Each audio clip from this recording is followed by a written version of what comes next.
seguimos con la segunda parte.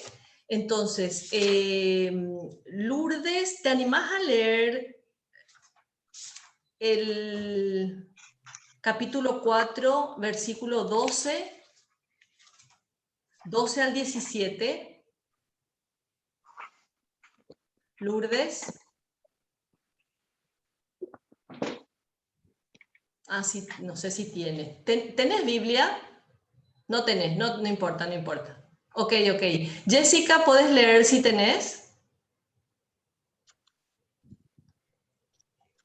Ay, está nomás con palabras distintas, parece. No importa, mejor. Dale. Jesús fija su residencia en Cafarnaúm. Cuando oyó que Juan estaba en la cárcel, Jesús se retiró a Galilea, dejó Nazaret y se fue a vivir en Cafarnaúm, en la ribera del lago, en los términos de Zabulón y Neftalí, para que se cumpliese lo que había anunciado el profeta Isaías. Tierra de Zabulón y de Neftalí, camino del mar, al otro lado del Jordán, Galilea de los paganos. El pueblo que yace en las tinieblas ha visto gran luz, y para los que yacen en la región tenebrosa de la muerte ha brillado una luz. Desde entonces comenzó Jesús a predicar y decir: convertíos, porque el reino de Dios está cerca. Perfecto. Bueno, entonces, acá, como decíamos, empieza la predicación de Jesús, y se retira a Galilea. Esto claramente con esto que termina diciendo, ¿verdad? Hagan penitencia porque está a llegar el reino de los cielos, nuevamente enlaza con la predicación de Juan Bautista, ¿verdad? Que era lo que él predicaba, ¿verdad? La conversión para esperar al Mesías. Y Jesús decía, ya estoy aquí, pero hagan penitencia porque llega el reino de los cielos. No me canso de recordarles de que estamos a la espera de la segunda venida de Cristo. Entonces tenemos que estar preparados, ¿no? Como tranquilos, bueno, además de que uno piensa que la propia muerte va a venir dentro de muchos años, en general la gente piensa eso, ¿verdad? Ahora que estamos viendo la muerte muy de cerca, de pronto está cambiando esa actitud, pero con miedo, ¿verdad? Y el cristiano, como les decía, no tiene que tener miedo a la muerte, porque es un encuentro con nuestro Padre Dios, ¿verdad? Si vivimos en esta tierra de esa manera, ¿verdad? Bueno, y entonces lo que hace acá Jesús es enlazar con la predicación de Juan Bautista, que veíamos en el capítulo anterior, ¿verdad? Y también subraya la función suya, ¿verdad? Y poniendo como condición la penitencia y el arrepentimiento, ¿verdad? O sea, que eso siempre Dios pone porque parte de la idea, de la noción de el pecado.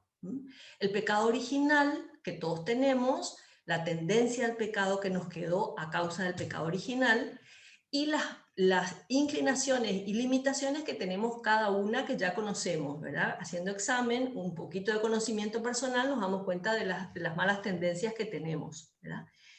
Y entonces Jesús lo que hace es ir enseñando la naturaleza de su reinado.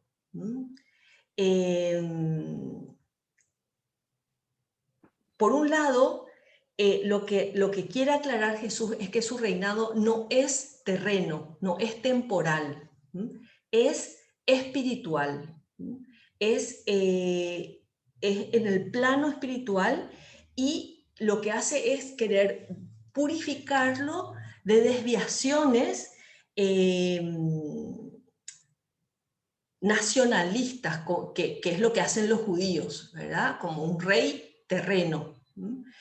Y eso es lo que hizo que no le recibieran, que no le aceptaran como Mesías, ¿verdad? Y es una invitación a todos, sin excepción, ¿verdad? A que nos congreguemos a su alrededor con la Eucaristía, con la Eucaristía y con la confesión, que son nuestros dos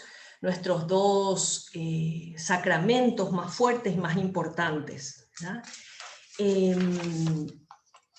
Bueno, entonces, acá, tierra de Zabulón y de Neftalí, esto que dice acá que parece medio extraño, el Señor, a ver, me estoy perdiendo. En Isaías 8:23 y 9:1, capítulo 8, versículo 23 y capítulo 9, versículo 1, está esta profecía.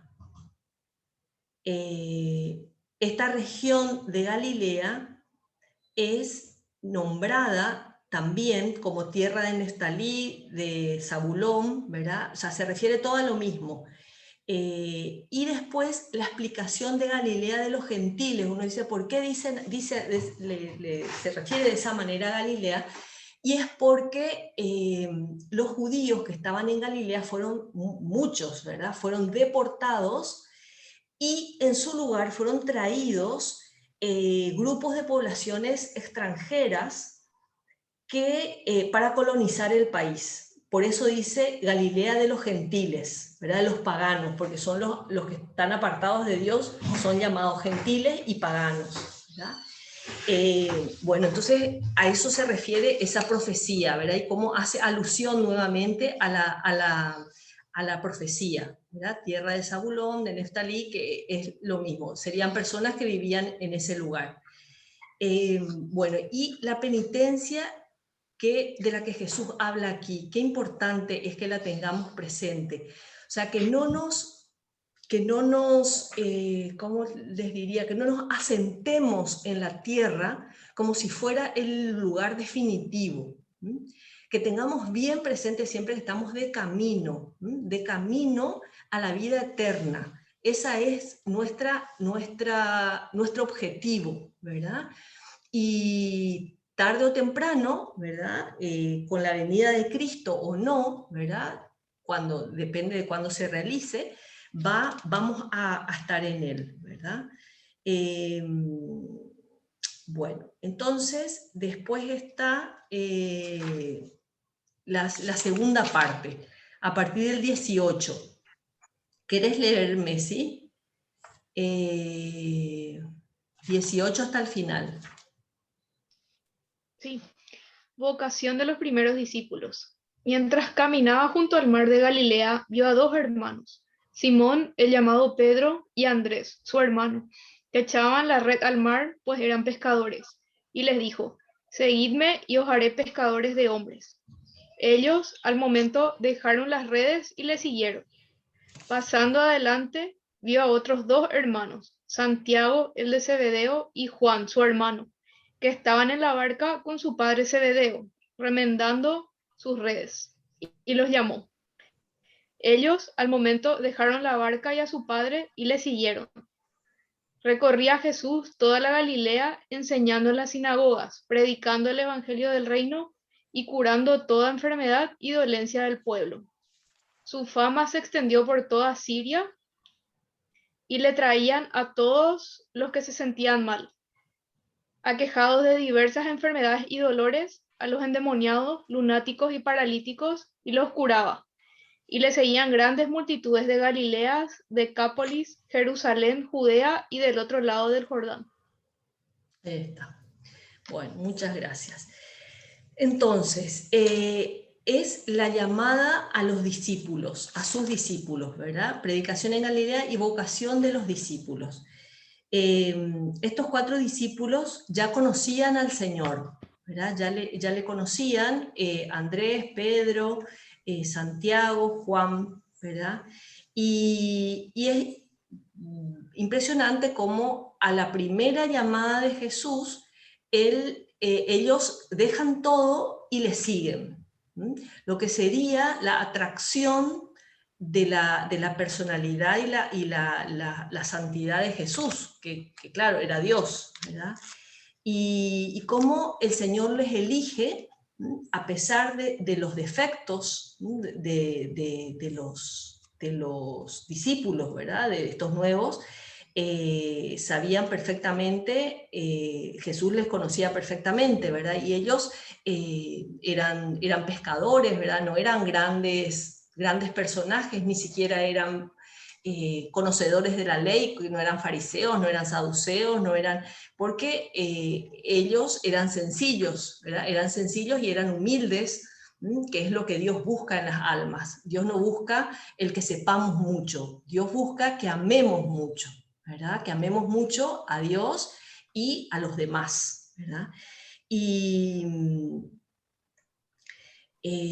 las circunstancias de esta llamada del Señor es en lo que están haciendo, ¿sí? En su trabajo. Y es lo que comentábamos ya en la clase pasada, lo que Dios le mostró al fundador del Opus Dei también, ¿verdad? O sea, que Dios llama a cada persona, le da su misión en donde está, ¿verdad? Y que el matrimonio es una llamada a la santidad, es un camino de santidad, ¿verdad? En medio del mundo, ¿verdad? Con el trabajo, con lo que cada una tenga entre manos, ¿verdad? Ahí Dios te llama a ser santa, ¿verdad? Viviendo eso que estás haciendo por amor a Él, ¿verdad? Con la mayor perfección que puedas hacer eso que estás haciendo, ¿verdad? Y cómo estos dejaron todo y le siguieron, ¿verdad? Dios a cada alma le da una vocación específica, ¿verdad? No nos llama a todos a lo mismo, ¿verdad? En este caso les pidió eso a Juan, a Pedro, a Andrés y a Santiago, ¿verdad? Hay que decirle que sí, buscar hacer su voluntad, porque ese es el punto. No es hacer esta voluntad o la otra, sino hacer la voluntad que Dios me muestra a mí, ¿verdad? Por eso la importancia de hacer oración, ¿verdad? Porque en la oración es donde descubro qué es lo que Dios quiere de mí, aquí y ahora, ¿verdad? Porque Dios no nos llama para el futuro, ¿verdad? No nos llama para el pasado, nos llama para el hoy, ¿verdad? Aquí, ¿qué es lo que me pide hoy y ahora? Bueno, y después habla de la sinagoga, ¿verdad? Recorría Jesús toda la Galilea enseñando en las sinagogas. La sinagoga es el nombre griego que designa el lugar donde se reunían los judíos para estudiar, para formarse, ¿verdad? Porque el culto, los sacrificios, los hacían en el templo de Jerusalén, ¿verdad? Pero se formaban en las sinagogas. Y como Jesús se reunía con ellos para transmitirles, ¿verdad? Enseñarles ahí lo que quería enseñarles, ¿verdad? Lo que dejó escrito en los evangelios.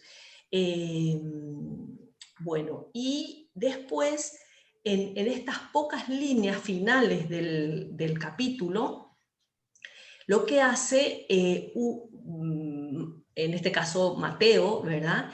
Hace un resumen resumido, valga la redundancia, para decir que era el Mesías, ¿verdad? Porque dice, predicaba, curaba enfermedades y dolencias, curaba y enseñaba a las multitudes, ¿verdad? A los endemoniados, ¿verdad? Les sacaba el demonio y así. Entonces, esto está predicho en Isaías, ¿sí? Isaías 35, versículo del 5 al 6. ¿Sí? Después está en Isaías 61, versículo 1. Acá hay varios de Isaías. Isaías es el profeta más mesiánico de todos, ¿verdad? Ya se habrán dado cuenta de que lo nombramos muchas veces, ¿verdad? Isaías. Entonces, 35, 5 al 6. 61, 1. Después, 40. ¿Por qué bajó ahora? 49. Y 52, versículo 7. Entonces, en estos versículos, de estos capítulos que nombramos de Isaías, habla de que el Mesías va a curar enfermos, a expulsar demonios, a estas cosas que hizo Jesús, ¿verdad? Porque le interesaba mucho que descubrieran que el Mesías que fue anunciado era él, ¿verdad? Entonces él hacía, de hecho, lo que estaba predicho que iba a hacer, ¿verdad? Y bueno, con esto entonces terminamos este capítulo.